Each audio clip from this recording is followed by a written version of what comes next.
Assalamualaikum warahmatullahi wabarakatuh. Perkenalkan, nama saya Linda Ranggaini dengan NIM terakhir 229. Pada kali ini saya akan membahas topik libur Idul Fitri dan Tahun Baru diperpendek untuk memutus rantai penyebaran COVID-19. Sebelum saya menjelaskan tentang topik saya akan menjelaskan sedikit tentang pandemi COVID-19 di Indonesia. Pandemi COVID-19 di Indonesia merupakan bagian pandemi penyakit coronavirus yang sedang berlangsung di seluruh dunia. Penyakit ini disebabkan oleh coronavirus sindrom pernafasan akut berat. Kasus positif COVID-19 di Indonesia pertama kali dideteksi pada bulan Maret 2020, ketika 2 orang terkonfirmasi tertular dari seorang warga negara Jepang. Lalu pada tanggal 9 April, pandemi sudah menyebar ke 34 provinsi di seluruh Indonesia. Jakarta, Jawa Barat, dan Jawa Tengah sebagai provinsi paling terpapar virus corona di Indonesia. Libur Idul Fitri identik dengan kata mudik. Mudik adalah pergi ke udik dan juga pulang ke kampung halaman. Lalu, Imam Besar Masjid Istiqlal Nasaruddin Umar mengatakan bahwa aktivitas mudik pada saat pandemi COVID-19 justru dapat menambah beban moral baru bagi orang tua yang ada di kampung halaman. Hal itu dapat terjadi karena pemudik pada masa pandemi COVID-19 seperti sekarang ini juga berpotensi mengundang kekhawatiran bagi tetangga orang tua di rumah. Lalu, Presiden Joko Widodo telah mengumumkan larangan mudik untuk semua warga negara setelah sebelumnya bersifat hanya imbauan saja. Hal ini penting bulan suci Ramadan yang dari tahun ke tahun diwarnai arus mudik yang tinggi. Larangan ini tidak lain demi mencegah penyebaran COVID-19. Keputusan ini patut diapresiasi karena mengingat bahaya yang akan timbul bila mudik tetap berjalan seperti biasanya.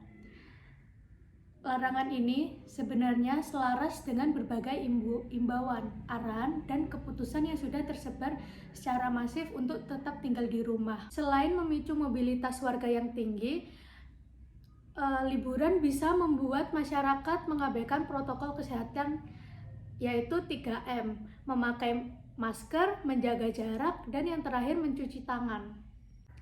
Selain itu, pimpinan DPR RI setuju dengan usulan Menpan Cahyokumolo untuk memperpendek libur Hari Raya Idul Fitri hingga libur akhir tahun.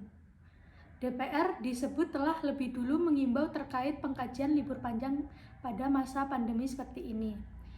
Cahyo mengatakan usulan itu tak lepas dari penerapan protokol kesehatan yang ketat. Selain itu, dibarengi juga pemberian sanksi terhadap aparatur sipil negara, TNI, dan Polri yang sedang berlibur pada masa pandemi seperti ini. Pemerintah daerah Pemda Provinsi Jawa Barat mengusulkan libur panjang akhir tahun bertepatan Natal, pengganti cuti Lebaran, dan Tahun Baru mendatang dipersingkat. Hal itu guna menekan lonjakan kasus COVID-19 akibat kerumunan di tempat wisata. Gubernur Jawa Barat Ridwan Kamil menjelaskan ia memilih opsi pengurangan libur panjang akhir tahun ketimbang opsi lain, yaitu jumlah hari libur sama seperti tahun sebelumnya atau dihilangkan sama sekali. Menurut Ridwan Kamil, jika libur ditiadakan sama sekali, maka perekonomian tidak berjalan.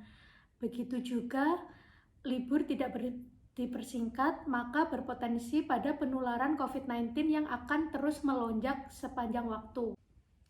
Jadi, kesimpulan dari libur Idul Fitri dan Tahun Baru diperpendek untuk memutus rantai penyebaran COVID-19 sangat berguna untuk menekan lonjakan kasus positif COVID-19 yang ada di Indonesia.